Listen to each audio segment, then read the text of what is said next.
नमस्कार किसान भाइयों, बहुत बहुत स्वागत है आप सभी का। मैं हूं मनीष धाकड़। किसान भाइयों, काफ़ी सारे किसान भाई जो लहसुन की बहुत बढ़िया खेती कर रहे हैं, बहुत अच्छा उत्पादन ले रहे हैं और अच्छे तरीके से करते हैं, इसीलिए अच्छी क्वालिटी और अच्छा उत्पादन ले पाते हैं। तो बहुत सारे किसान भाइयों के यहाँ पर जाकर के आपको जानकारी दिलवाते हैं, वीडियो बनाते हैं ताकि हमारे और भी किसान भाई जो है उनके तरीके जान सके, किस प्रकार से वो खेती कर रहे हैं, क्या डाल रहे हैं और वो भी खेती करके अच्छा उत्पादन और अच्छी क्वालिटी बना सके। सभी किसान भाइयों के यहाँ पर तो जाते ही हैं, लेकिन आज काफ़ी किसान भाइयों का सवाल था, कमेंट थे कि बहुत किसानों के यहाँ पर जाते हो मनीष भैया, आप खुद कैसे खेती करते हो, आपके यहाँ की लहसुन कैसी है, उसके बारे में जानकारी दो। तो आज मैं खड़ा हूँ अपने खेत पर और हमने भी जो है लहसुन लगा रखी है। छोटी मोटी ज़मीन है और थोड़ी बहुत उसमें लहसुन की खेती हम भी कर लेते हैं। और किसान भाइयों, वीडियो शुरू करने से पहले सबसे पहले तो मैं ये कहना चाहूँगा कि ये लहसुन की जानकारी ज़रूर मैं आपको दे रहा हूँ, लेकिन इसके पीछे जितनी भी मेहनत है, जितना भी काम करते हैं, वो मेरे पिताजी करते हैं।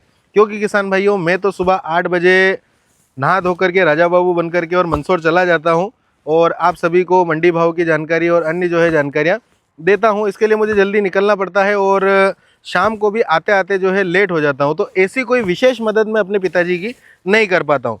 हाँ, ये ज़रूर है कि इसमें क्या हम डालते हैं वो बाज़ार से लेकर के आना और पिताजी को बता देना कि हाँ इसको इस तरीके से डालना है, वो सारी चीज़ें मैं कर लेता हूँ छोटी मोटी। लेकिन जो कुछ इसमें खाद उड़ाना है, दवाई डालना है, स्प्रे करना है, सिंचाई वगैरह, वैसे तो स्प्रिंकलर वगैरह लगे हुए हैं, तो स्प्रिंकलर से ही जो है हम अभी लहसुन को तो जो है सिंचाई कर रहे हैं शुरुआत से ही। तो बाकी सारी मेहनत मेरे पिताजी की, तो इसका 100% क्रेडिट मेरे पिताजी को ही जाता है। तो किसान भाइयों, शुरुआत करते हैं। सबसे पहले तो मैं आपको बता दूं कि मैंने अपने खेत पर जो है 3 वैरायटी एक साथ लगाई हुई है। देशी जो अपने घर का बीज है, जो हम हमेशा से लगा रहे हैं, वो तो लगाया ही है। उसके साथ में सुपर शंकर जो इस वर्ष खुराना जी के माध्यम से आया था, कि काफ़ी किसान भाइयों को हमने विक्रय भी किया है, और साथ ही साथ एक और काटरगोला जो है खुराना जी ने भिजवाया था। तो ये तीनों ही वैरायटी थोड़ी थोड़ी मैंने अपने यहाँ पर, काटरगोला और सुपर शंकर ट्रायल के तौर पर है, और बाकी जो हम हमेशा देशी लगाते हैं वो लगी हुई है। स्क्रीन पर लगातार मैं आपको बता रहा हूँ कि ये लहसुन की कंडीशन है अभी हाल फिलहाल में। किसान भाइयों, सबसे पहले हम शुरुआत करते हैं खेत की तैयारी से, जो हमने किया है। देखिए, इस बार बारिश बहुत ज़्यादा हुई थी, खेत तैयार होने में काफ़ी समय लगा, सूखने में काफ़ी समय लगा, लेकिन किसान भाइयों बहुत समय दिया कि खेत अच्छे से सूख जाए, अच्छे से सूख जाए, और सूखा भी सही, लेकिन उस तरीके का नहीं सूख पाया जैसा लहसुन के लिए ज़रूरत होती है। लेकिन जैसे कि आपको पता है, एक फसल को लगाने का समय होता है, उस समय के अगर हम चूक जाए और अगर ज़्यादा लेट लगाए तो फिर ना तो उत्पादन का आनंद आता है, ना ही क्वालिटी का। तो किसान भाइयों, खेत को सुखाया, अच्छा सुखाया, उसके बाद में इसकी हकाई हमने करवाई। हकाई करने के बाद में इसको फिर छोड़ दिया, तो थोड़ा और ये जो है हकने के बाद में थोड़ा और सूखा। उसके बाद में रोटावेटर इसमें करवाया गया। रोटावेटर करने के बाद में किसान भाइयों, इसमें बेड निकाले। मैंने बेड विधि से जो है लहसुन लगा रखी है और बेड निकाले, लेकिन जैसा कि मैंने आपको बताया, खेत उस तरीके से उस क्वालिटी के नहीं सूख पाए थे, जिस वजह से बेड जो है निकले तो सही, लेकिन जैसे बेड होना चाहिए थे वैसी क्वालिटी बेडों की नहीं बनी है। लेकिन फिर भी ठीक है, समय पर जो काम हो जाए वो बढ़िया रहता है। तो किसान भाइयों, बेड हमने तैयार कर लिए। बेसल डोज की अगर मैं बात करूं, तो बेसल डोज में जो नॉर्मल किसान भाई करते हैं वही हमने भी डाला है। ज़्यादा इतना विशेष कुछ भी एक्स्ट्रा नहीं है। तो मैं आपको बता दूं, लगभग ये यहाँ पर अगर हम लहसुन की बात करें तो मैं आपको प्रति बीघा के हिसाब से जो खाद वगैरह हमने डाला है वो बता देता हूँ। किसान भाइयों, एक तो हमने डीएपी जो खाद होता है वो लिया है, एक बैग जो 50 किलो की पैकिंग में आता है। उसके साथ में हमने एक बैग पोटाश लिया है। उसके साथ में किसान भाइयों, हमने जो है सल्फ़र है, जो कि 7 किलो के आसपास हमने प्रति बीघा के हिसाब से उसको डाला था। 3 तो ये चीज़ें हमने उसमें डाली, उसको मिक्स किया और खेत में उड़ा दिया किसान भाइयों। साथ ही साथ मैं आपको बताऊं, खाद के साथ में मैंने अपनी तरफ से, क्योंकि मुझे लगता है इस बार जितनी बारिशें हुई है तो फंगस वाले रोग ज़्यादा आएंगे, ऐसी संभावनाएं लग रही थी, जिसकी वजह से मैंने खाद के साथ में ही जो हमारा यूपीएल का साफ आता है, वो काफ़ी सस्ता भी पड़ता है, जिसमें कार्बेंडाजिम प्लस मैंकोजेब होता है, वो सस्ता पड़ता है। तो मैंने खाद के साथ में उसको भी मिला दिया था 2 किलो प्रति बीघा के हिसाब से। और एक कीटनाशक के लिए, जो ज़मीन के अंदर कीट होते हैं उनके लिए रिजेंट अल्ट्रा हमने लिया था 2 किलो प्रति बीघा के हिसाब से, वो भी हमने इसमें खाद में डाला था और साथ में इसको मिला करके खेत में डाल दिया। उसके बाद में किसान भाइयों, जो बीज है, मैंने वैसे घर का जो बीज था उसमें से भी अच्छी कलियाँ निकाली है, क्योंकि जब हम बीज अच्छा लगाएंगे तभी हम जो है फसल अच्छी ले पाएंगे। तो कोशिश की है कि जितना अच्छा बीज ले सके, तो घर का बीज जितना था उसमें से अच्छी कलियाँ, ठोस कलियाँ जो थी वो हमने लगाई है।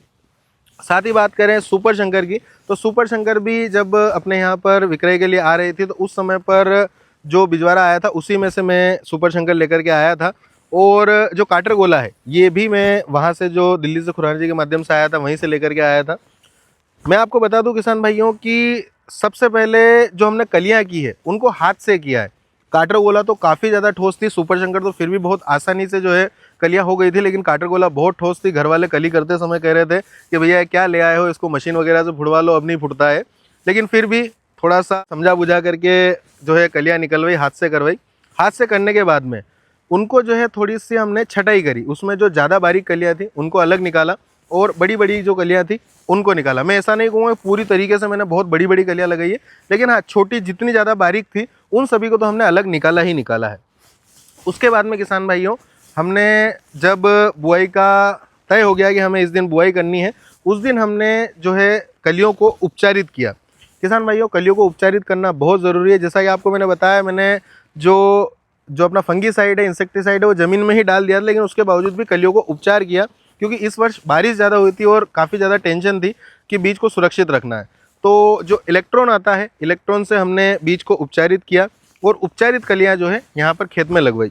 ये जो बेड है ये लगभग 3.5 फीट का बेड है और इसमें एक लाइन में कतार में लगभग 7 से 8 कली लगी हुई है और 4 से 5 इंची का गैप कली के बीच में, और जो मतलब कली और दोनों रो से रो की दूरी में मेंटेन किया गया है 4 से 5 इंची, जो कि आप आपकी स्क्रीन पर देख भी सकते हैं। कलियाँ हमने चुपवाई। किसान भाइयों, हमारे यहाँ पर वैसे में बहुत सारे किसान भाई जो हमारे मंदसौर क्षेत्र के हैं, धमनार, नगरी, बड़वन, रियावन, यहाँ के किसान भाइयों से मिलता हूँ और उनसे जानकारी लेता हूँ, तो वो बताते हैं कि हमारे यहाँ बहुत कम मजदूरों में जो है लहसुन की चौपाई हो जाती है प्रति बीघा। लेकिन हमारे नीमच में शायद ऐसा नहीं है, ये मैं ज़रूर कहूँगा। यहाँ पर काफ़ी ज़्यादा सबसे बड़ा खर्चा अगर मुझे शुरुआत में कोई लगता है तो वो मजदूरी का ही लगता है, क्योंकि हमारे यहाँ पर जो बताते हैं कि 7-8 मजदूर, 10 मजदूर, वहाँ पर जहाँ पर मंदसौर क्षेत्र में या जो मैं जानकारी किसानों से लेने जाता हूँ उनके यहाँ पर 10 मजदूर मैक्सिमम 1 बीघा चौप देते हैं। हमारे यहाँ पर तो ऐसा नहीं है, लगभग 18 से 20 मजदूर जो है इसमें लगे हैं 1 बीघा में। तो ये कलियाँ चुपाई। कलियाँ चुपाते समय उनको दूरी का विशेष ध्यान रखने को कहा गया था, लेकिन जब तक साथ में घर वाले होते हैं तब तक तो व्यवस्थित लगती है 4 इंच 5 इंच पर, लेकिन जहाँ ध्यान चुकता है जो घरधनी होता है वो, और वहीं पर जो है थोड़ी सी पास पास में भी मजदूरों द्वारा लगा दी जाती है। तो कहीं कहीं थोड़ा बहुत यहाँ पर भी देखने को अपने यहाँ पर मिल रहा है ऐसा। बाकी कोशिश की गई है कि दूरी मेंटेन रहे। तो चौपाई के बाद में किसान भाइयों, हमने यहाँ पर स्प्रिंकलर सेट किए और स्प्रिंकलर लगाए। स्प्रिंकलर मुश्किल से 2 घंटे हमने चलाए होंगे और उस दिन लाइट बंद हो गई थी और उसी दिन रात को जो है बारिश शुरू हो गई। लगभग 3 से 4 दिन जो है बारिश का तगड़ा दौर चला था उस समय पर। ये बात मैं आपको बता रहा हूँ 25 अक्टूबर के बाद की, 25 अक्टूबर से लेकर के 30 अक्टूबर के बीच, 25 अक्टूबर और 26 अक्टूबर को इसकी चौपाई की गई थी और 27 अक्टूबर को जो है इसमें स्प्रिंकलर चलाए थे। तो किसान भाइयों, बारिश हो गई थी तो उस समय तो सिंचाई करने की आवश्यकता जो है नहीं पड़ी और उसी बारिश के पानी से ये लहसुन उगी थी। जैसा कि आपको बताया, फंगस के लिए और कीट के लिए जितनी ज़्यादा ध्यान रखी गई थी तो इतनी बारिश होने के बाद में उसका फ़ायदा हमें मिला। जर्मिनेशन जो है बहुत अच्छा है, चाहे वो हमारी देशी हो, सुपर शंकर हो या फिर काटर गोला हो, तीनों का ही जो है अच्छा जर्मिनेशन आया। और किसान भाइयों, जितना भी खाद मैं आपको बता रहा हूँ सभी को बराबर दिया गया है, किसी को तरसाया नहीं गया है एक भी क्वालिटी को। जितना काटर गोला में डल रहा है उतना ही सुपर शंकर में और उतना ही देशी में खाद डला है। तो किसान भाइयों, पहली सिंचाई तो जैसे प्रकृति के माध्यम से हो गई थी।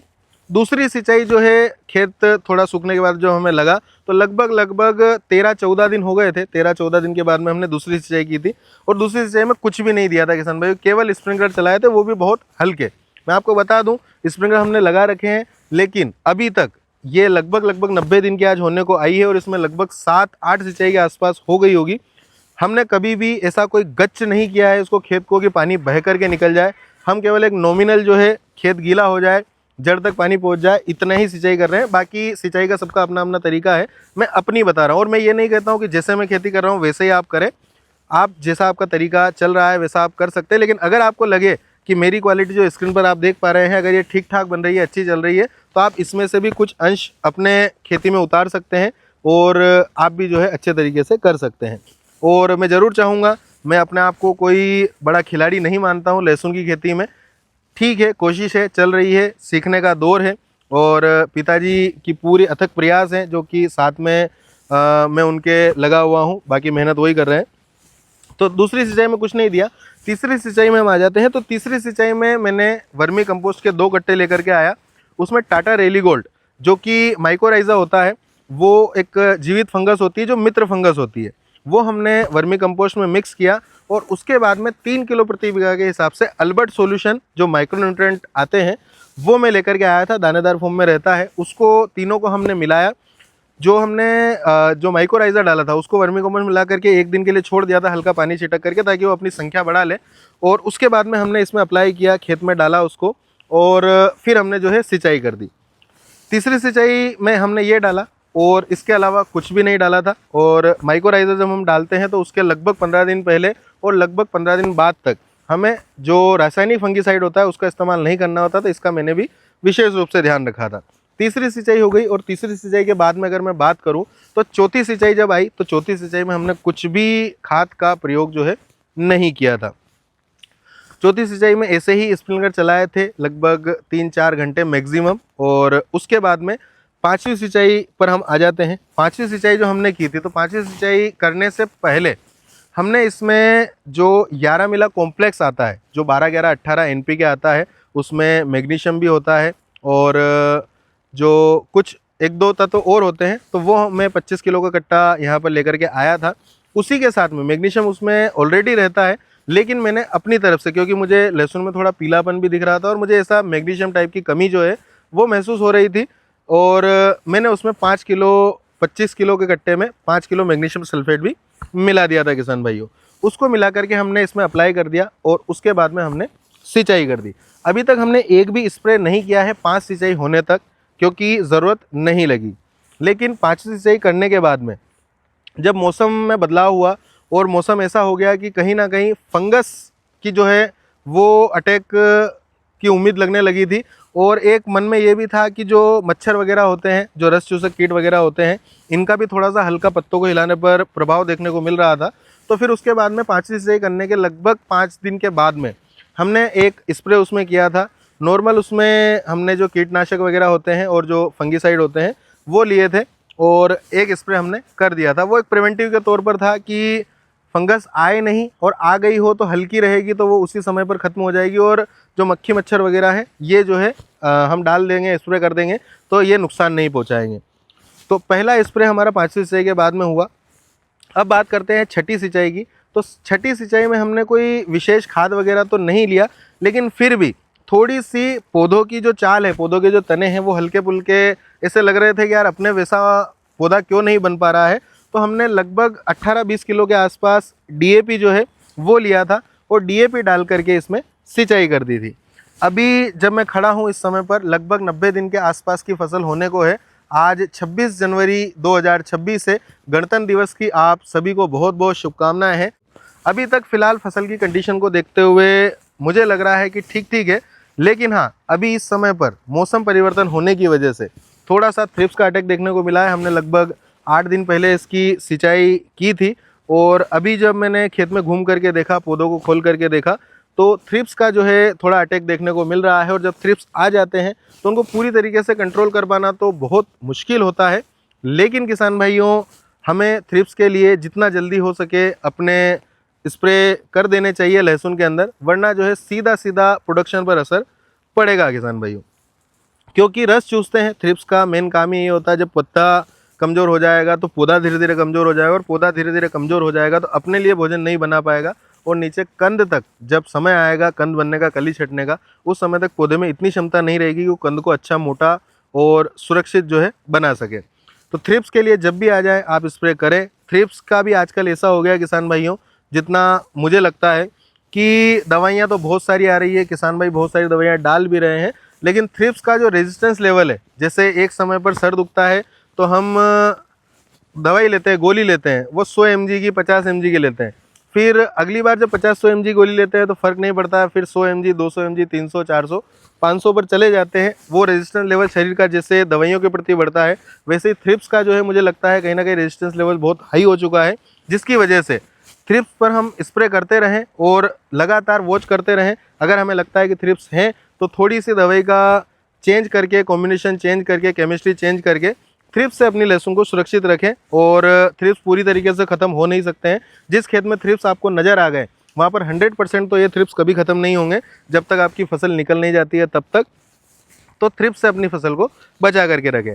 अभी लगभग 90 दिन की अवस्था में हम इसकी बात कर रहे हैं, लगभग 50 दिन के आसपास, 50 से 60 दिन हम मान सकते हैं ये लहसुन और खेत में खड़ी रहने वाली है। तो अब जो आगे जो अभी तक जो कर लिया है वो तो मैंने आपको बता दिया है किसान भाइयों, लेकिन अब जो आगे हम करने वाले हैं, आगे जितना समय बचा हुआ है उसमें हम खाद का तो कोई प्रयोग अब नहीं करने वाले हैं।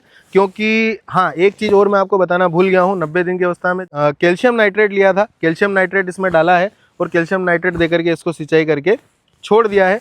अब आगे किसी तरीके का खाद का प्रयोग हम नहीं करने वाले हैं, केवल और केवल अब इसमें स्प्रे होंगे जो कि थ्रिप्स के लिए होंगे, फंगीसाइड होंगे, और साथ ही साथ एक स्प्रे जो है लगभग 15 दिन के बाद में 05234 का, और उसके बाद में एक स्प्रे जो है 0050 का हम करेंगे। उसमें ये पूरी तरीके से लहसुन की जो है लाइफ साइकिल पूरी हो जाएगी और इससे ज़्यादा हम कुछ देने वाले भी नहीं हैं। पौधों की कंडीशन देखते हुए मुझे लगता है कि ठीक ठाक है, अब इनमें किसी तरीके की खाद की आवश्यकता नहीं है। और लगभग 100 दिन जब लहसुन की फसल के हो जाए तो हमें खाद देना भी छोड़ देना चाहिए, क्योंकि उसके बाद में उस खाद का कोई मतलब नहीं निकलता। कहते हैं ना कि जो जवानी में खाया, बचपने में खाया, वही बुढ़ापे में काम आता है। बुढ़ापे में कितने भी काजू बादाम खा लो, किसी काम के नहीं है। तो लहसुन का भी कुछ वैसा ही है। 100 दिन की अवस्था में लगभग अब इसको अपने कंद की ओर जो है ध्यान लगाने देना चाहिए और इसको ज़्यादा डिस्टर्ब नहीं करना चाहिए। जो 05234 होगा उसमें फास्फोरस और पोटाश है। फास्फोरस भी पौधों के लिए ज़रूरी होता है और हम स्प्रे करेंगे तो जितना काम फास्फोरस का बचा होगा फास्फोरस से हो जाएगा। पोटाश जो है कंद को अच्छा मजबूत बनाने में, चमकदार बनाने में सहयोग करता है, तो पोटाश हम इसमें स्प्रे करेंगे। उसके बाद में जो अगला स्प्रे 0050 का मैंने आपको बताया, उसमें केवल पोटाश रहेगा जो कि कंद के लिए ही किया जाएगा। तो ये इस प्रकार से लहसुन की खेती जो है मेरे पिताजी कर रहे हैं, मैं उनका केवल और केवल सहयोग कर रहा हूँ।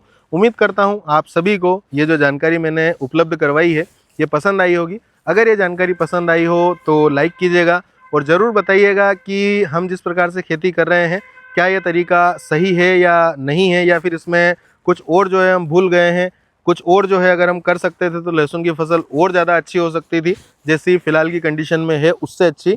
तो आप ज़रूर बताइएगा, आपके विचार सादर आमंत्रित हैं। और वीडियो को यहीं समाप्त करेंगे।